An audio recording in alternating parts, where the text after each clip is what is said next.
Tulip Model House. This is 180 square meter lot area and 62 square meter floor area. 2-story. Ayan, so tignan natin yung loob.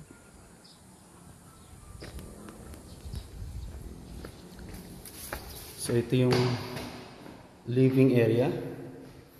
Ayan, daming bintana. So this is the kitchen area. Ayan, so madumi lang siya, pero lahat ay okay. Ayan. So ito yung toilet and bath sa baba. Meron pa tayong storage dito. Ayan. Storage area. Ayan, so ito yung sala niya. So taas.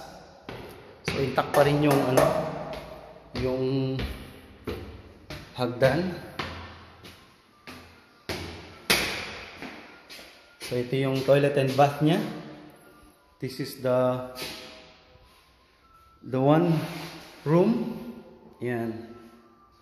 First room, ito yung isa. Ayan, may nakapasok ng mga ahas.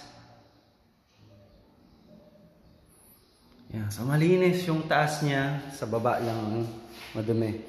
Pero all in all, yung sahig okay pa siya. Madumi lang talaga kasi nabuksan yung bintana.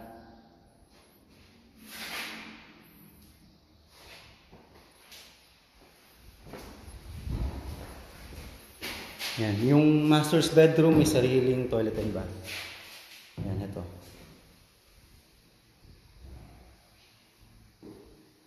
Ayan, may plastic pa yung yung toilet. Saka hindi nagamit. Ayan, hindi po nagamit. Ayan, may mga